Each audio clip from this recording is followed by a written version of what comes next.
మామ టింగు అరే నాని చాలా ఎక్కువ వస్తుంది. ఎక్కడ నువ్వు ప్రశ్న జాబ్ వేస్తున్నావు ఇవాళ వీకెండ్ కదా మనం పక్క పార్టీ చేసుకున్నాం. కరెక్టే నాకు అప్పుడు చర్చికి లేదు ఇవాళ ఒక్కరోజు అయిందిగా లేదు నాకు చర్చికి అయితే బియ్యం కదా రాంగ్ చర్చికి వెళ్తా వెళ్ళాక వచ్చాక మనం నాకు అర్థం మామ మరి పక్కరా ఫ్రెష్ కలవాలి బాయ్దారా చర్చ అయిపోయిన ఖాళీ షూర్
ఈరోజు వాక్యం బాగుంది. దేవుడు నాతోనే మాట్లాడనిపించింది. నీకెలా ఉంది? నీకెలా ఉంది? నాతోనే మాట్లాడనిపించింది ఈరోజు.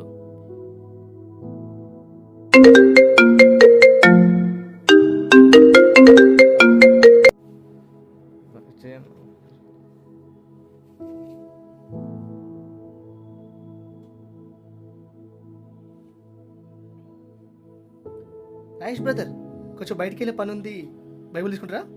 Okay brother, okay. వందనాలు బ్రదర్. వందనాలు బ్రదర్. వందనాలు బ్రదర్.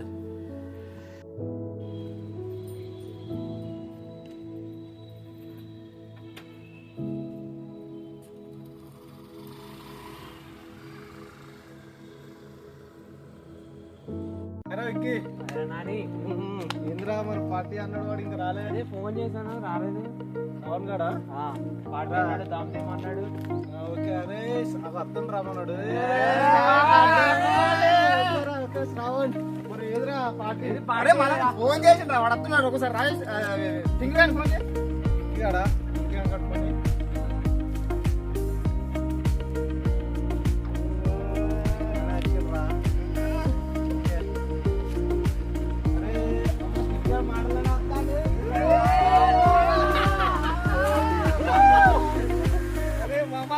Happy birthday.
దోస్తులు అంటే దోస్తులు అంటే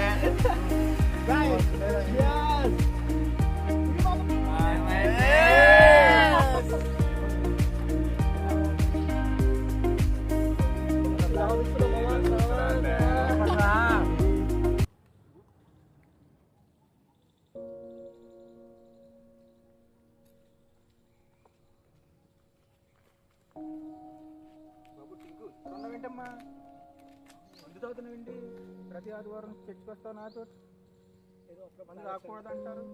ఏదో ఒక్క ప్రాయసం రాకున్నాను ఏందో మరి.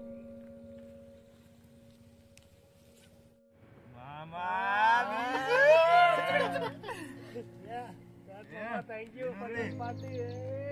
ఓకే ఫారం సరుకు తెప్పిస్తున్నావు అయితే. వస్తుంది పైనుంచి సరుకు.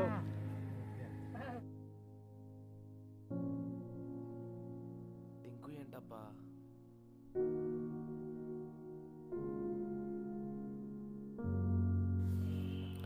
Hello, hi bro. అన్న, స్టార్ ఎందుకు కడతారన్న? చిన్నప్పటి నుంచి నాకు ఒక పెద్ద డౌట్ అనేది, అసలు స్టార్ ఎందుకు కడతారన్న? క్రిస్మస్కి అసలు ఎందుకు కడతారు స్టార్? ఏమో బ్రో, అందరూ కడుతున్నారు కాబట్టి ఇప్పుడు క్రిస్మస్ వచ్చింది కదా, సో అందువల్ల కడుతున్నాం అంతే. పర్టికులర్ రీజన్ ఉంటుంది కదా అన్న, అసలు క్రిస్టమస్కి దీన్నే ఎందుకు ఎంచుకున్నారన్న? అంటే నాకు కూడా అంతగా ఏం తెలియదు బ్రో, అందరూ కడుతున్నారు కాబట్టి కడుతున్నాం అంతే. ఓకే, సరే అన్న. వందనాలు సుమన్. వందనాలన్నా. స్టార్ బాగుందా అన్న? చాలా అద్భుతంగా ఉంది. వందనాలు బ్రదర్. హాయ్ అన్న, స్టార్ ఎందుకు కడతారు? ఈ అన్న అడిగితే చెప్పలేకపోయారు, మీకు ఏమన్నా తెలుసా? నాకు తెలుసు బ్రదర్, నేను చెప్తాను. ఈ స్టార్ ఎందుకు కడతారంటే, జీసస్ ఉన్నాడు కదా, ప్రభు అయిన యేసుక్రీస్తు, ఆయన ఈ లోకంలో పుట్టినప్పుడు ఆయన నక్షత్రం ఆకాశంలో సాదృశ్యంగా కనపడింది. అది కనపడినప్పుడు దానిని తూర్పు దేశపు జ్ఞానులు గుర్తించి ఆయన చూడటానికి ప్రయాణం చేస్తున్నప్పుడు వారికి ముందుగా కనిపించి ఆయన ఉన్న చోటుకు వారిని నడిపించింది. అలాగ నడిపించింది కాబట్టి, ఆకాశంలో అంత అద్భుతం జరిగింది కాబట్టి దానికి సాదృశ్యంగా ఈ నక్షత్రాన్ని కట్టుకుంటారు బ్రదర్. ఇంకా చెప్పాలంటే ఆయన నక్షత్రం ఆ తూర్పు దేశపు జ్ఞానులను ఆయన ఉన్న చోటుకు ఏ విధంగా నడిపించిందో, అలాగే జీసస్ కూడా ఈ లోకానికి ఎందుకు వచ్చాడంటే, నశించిపోతున్న వారిని రక్షించడానికి, మనము నిత్య జీవాన్ని పొందుకోవడానికి ఆయనే మార్గము, సత్యము, జీవము. అందుకనే ఆయన ఈ లోకానికి వచ్చాడు బ్రదర్. అందుకనే క్రిస్మస్కి ఇలా నక్షత్రాలను కట్టుకుంటుంటారు బ్రదర్. మీకు అర్థమైందా బ్రదర్? అర్థమైంది బ్రదర్. మనకు నెక్స్ట్ వీక్లో యూత్ క్రిస్మస్ ప్రోగ్రామ్ జరుగుతుంది. ఎన్నో విషయాలు అక్కడ జీసస్ ఈ లోకానికి ఎందుకు వచ్చాడు, క్రిస్మస్ అంటే అసలు ఏమిటి, అలాంటివి ఎన్నో విషయాలు మనం తెలుసుకుంటాం బ్రదర్. చాలా అద్భుతంగా ఉంటుంది, బాగుంటుంది బ్రదర్. మీరు అందరూ వస్తారు కదా? వస్తాం బ్రదర్. Thank you brother. మీరందరూ కూడా మనకి ఖచ్చితంగా రావాలి బ్రదర్. వందనాలు సుమన్. వందనాలన్నా. Tinku brother, Tinku brother. వందనాలు బ్రదర్. వందనాలు బ్రదర్. కూర్చోండి బ్రదర్ కూర్చోండి. బ్రదర్. కాసేపు మీతో మాట్లాడొచ్చా? మాట్లాడచ్చు బ్రదర్. ఏం లేదు బ్రదర్, నేను అక్కడ రోడ్డు మీద వెళ్తూ ఉంటే మీరు మీ ఫ్రెండ్స్తో కనిపించారు. అక్కడ నేను చూసినప్పుడు నాకు చాలా బాధేసింది బ్రదర్. అంటే మీరు అలా డ్రింక్ చేయటం, మనం దేవుని నమ్ముకున్న బిడ్డలుగా, అదంతా కరెక్ట్ కాదు కదా బ్రదర్. అంటే అప్పుడప్పుడు తాగచ్చు కదా అని తాగాను బ్రదర్. అలా బ్రదర్, మీరు వాక్యాన్ని చదువుతారా? వాక్యాన్ని అనుసరిస్తారా? దేవుడు వాక్యంలో త్రాగొద్దని చెప్పాడు కదా బ్రదర్, మీరు ఎందుకు తాగుతున్నారు? రిఫరెన్స్ చూపించాను బ్రదర్. రెఫరెన్స్ చెప్తాను చూడండి బ్రదర్. చూస్తాను బ్రదర్. బ్రదర్, మనకి 1 కొరింథీ 6:10 దేవుడు ఇలా చెప్తున్నాడు బ్రదర్. 1 కొరింథీ 6:10 బ్రదర్. సరే బ్రదర్. చూడండి బ్రదర్. 1 కొరింథీయులు 6:10 దొంగలైనను, లోబులైనను, త్రాగుబోతులైనను, దూషకులైనను, దోచుకొని వారైనను దేవుని రాజ్యంలో వారసులు కానేరరు. బ్రదర్, ఇంకో రెఫరెన్స్ చెప్తాను చూస్తారా? చూస్తాను. సామెతలు 23:21 బ్రదర్. సామెతలు 23:21 బ్రదర్. సరే బ్రదర్. చూడండి బ్రదర్. త్రాగుబోతులను, తిండిబోతులను దరిద్రులగుదురు. బ్రదర్, దొంగలైనను, లోబులైనను, త్రాగుబోతులైనను దేవుని రాజ్యానికి వారసులు కారంటే దేవుడు త్రాగొద్దని చెప్తున్నాడు బ్రదర్.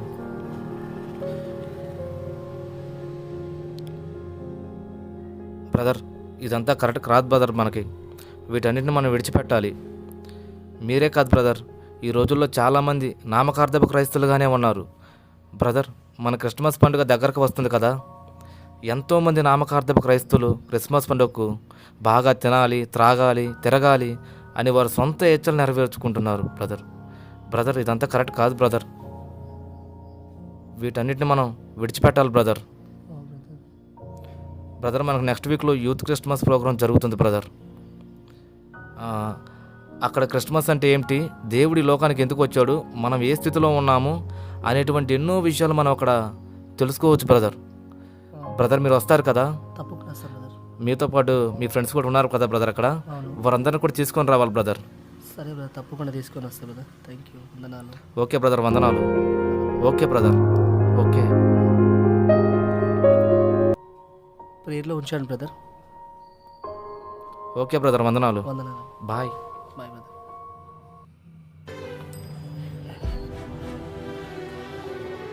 అరే, నేను ఇన్నాళ్ళు చర్చికి వెళ్తున్నాను, మరలా లోకంలో కలిసిపోతున్నాను. ఈరోజు బ్రదర్ వాక్యం చూపించి చెప్పే వరకు నేను గ్రహించలేకపోయాను. ఇలా 2 పడవల మీద ప్రయాణం నా జీవితంలో కరెక్ట్ కాదు. నాకు పరిపూర్ణమైన మార్పు కావాలి.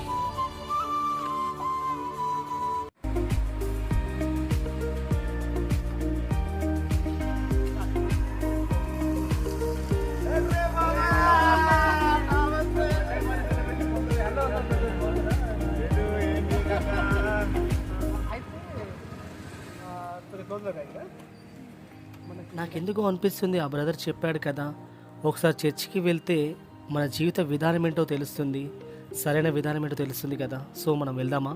వస్తాం కదా మరి, మాకేమన్నా ఉంటుందా? అంతే మరి.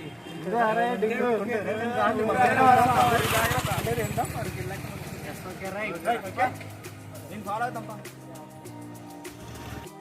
నిన్న మన తీసుకొచ్చిన కదా, మా ఫ్రెండ్స్ అందరినీ పిలిచారు, మనం ఆహ్వానించారు. వారందరూ కూడా వస్తారు. అందరూ వెల్కమ్ చేస్తాం, అందరం వచ్చే టైం ఉందంట మరి.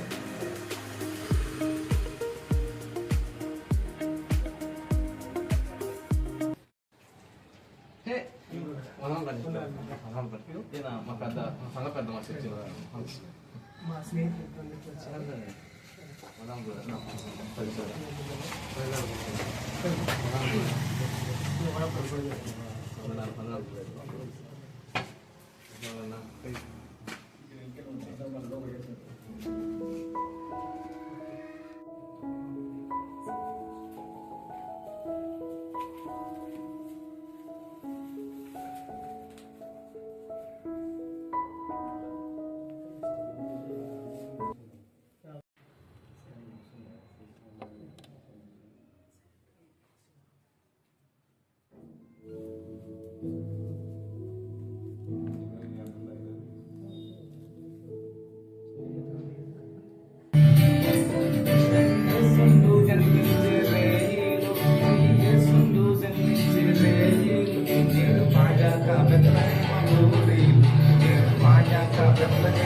క్రిస్మస్ సెలబ్రేషన్స్ కి పాల్పొందడానికి వచ్చిన మీ అందరికి నా హృదయపూర్వక స్వాగతం. ఇక్కడ వచ్చిన మీ అందరికి నేను ఒక క్వశ్చన్ వేయాలనుకుంటున్నాను. అసలు క్రిస్మస్ అంటే ఏంటి? క్రిస్మస్ అంటే కేక్స్ కట్ చేసుకోవడము, లేకపోతే చికెన్ మటన్ ఇంట్లో తెచ్చుకొని వండుకోవడము, లేకపోతే హాలిడే బ్యాష్ చేసుకోవడము, బయటికి సీజనింగ్స్ గా బయటికి వెళ్ళడము, గెంతులేయడము, లేకపోతే చుట్టాలు వచ్చినప్పుడు వాళ్ళందరితో పాటు కలిసి పెద్ద పెద్ద పాటలు పెట్టుకుని గెంతులేయడము, వీటినన్నిటినీ క్రిస్మస్ అనుకుంటున్నారు మీరు? ఇదంతా క్రిస్మస్ అని మీరు అనుకుంటే అది పొరపాటేనండి. మనం చూస్తే ఒక ట్రెడిషన్ లాగా మారిపోయింది. నేటి దినాలలో క్రిస్మస్ అనేది ఒక ట్రెడిషన్ లాగా మారిపోయింది, ఒక పండగ లాగా మారిపోయింది. దాని యొక్క నిజమైన అర్థాన్ని మనం మర్చిపోయాం.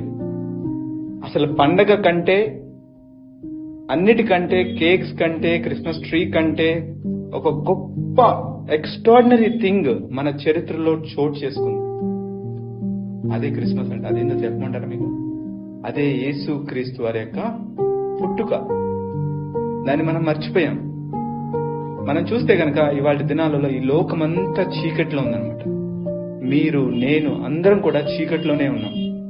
మనం చేసేటువంటి ఎన్నో నామకార్థ క్రైస్తవులుగా బ్రతుకుతూ మనకి ఇష్టానుసారంగా మనం జీవిస్తున్నాం. దేవుని భయం లేకుండా మనకిష్టమైనటువంటి పనులను చేస్తున్నాం. దేవునికి ఇష్టం లేనటువంటి పనుల్ని, మనకిష్టమైన పనుల్ని మనం చేసుకుంటున్నాం. అది క్రిస్మస్ కాదండి. ఎందుకని నీకు ఇష్టం లేని పనులు నువ్వు చేసుకుంటున్నావు? ఎందుకంటే నీలో చీకటి ఉన్నది. చీకటి నిన్ను ఎక్కడికి తీసుకెళ్తుంది? నరకానికి తీసుకెళ్తుంది. నరకంలో ఏముంటది? పళ్ళు కొరకడం, ఏడ్పు ఉంటది అనమాట. యుగ యుగాలు నువ్వు అక్కడ ఉండిపోతావు అనమాట. వీటి నుంచి రక్షించడానికి తండ్రి అయిన దేవుడు ఏం చేశాడంటే నీకోసం ఒక గొప్ప ప్రణాళికను సిద్ధం చేశాడు. అదేందో తెలుసా? తన అద్వితీయ కుమారుణ్ణి నీకోసం, నా కోసం ఈ లోకానికి పంపించాడు. ఆయనే యేసుక్రీస్తు. ఆయన్ని గనక నువ్వు విశ్వసిస్తే, ఆయన్ని గనక నీ హృదయంలోకి ఆహ్వానిస్తే, నిజం దేవుని యొక్క వాక్యంలో ఒక చాటు ఉందన్నమాట. ఏంటంటే ఆయనలో జీవం ఉండెను, ఆ జీవం మనుషులకు వెలుగై ఉండెను, ఆ వెలుగు చీకట్లో ప్రకాశించుచున్నది గాని అది మనుషుల చీకటి దానిని గ్రహింపలేకుండానను. అదేవిధంగా లూకాసు వార్త 1:79 కనుక మనం చూస్తే గనక చీకటిలోను మరణ ఛాయల్లోనూ కూర్చుండిన వారికి వెలుగివ్వడానికి అరుణోదయంగా యేసు ప్రభువారు ఈ లోకానికి వచ్చారని చెప్పేసి దేవుని యొక్క వాక్యం సెలవిస్తుంది.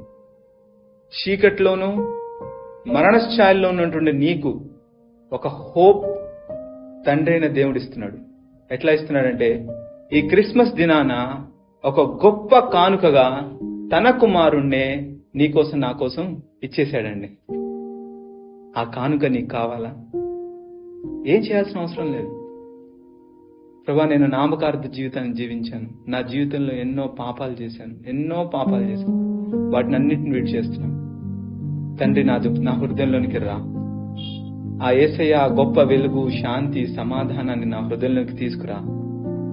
ఆ జీవాన్ని నాలోకి తీసుకురా, ఆ వెలుగుని నాలోకి తీసుకురా. నువ్వు ప్రార్థన చేస్తే ఆయన రావడానికి సిద్ధంగా ఉన్నాడు. అదే నిజమైన క్రిస్మస్.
లేదు, అలాంటి వాటికి నేను రానురా, మానేశాను.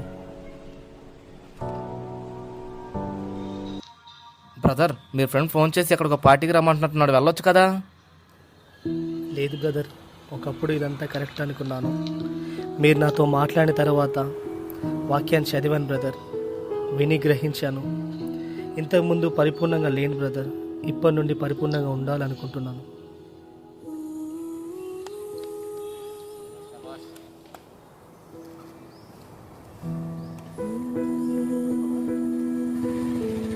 ఈ రోజుల్లో చాలామంది నామకార్థపు క్రైస్తవులుగానే ఉన్నారు. ప్రతి ఒక్కరిలో ఇలా పరిపూర్ణమైన మార్పు రావాలన్న ఉద్దేశంతోనే ఈ షార్ట్ ఫిల్మ్ మేము తీసాము.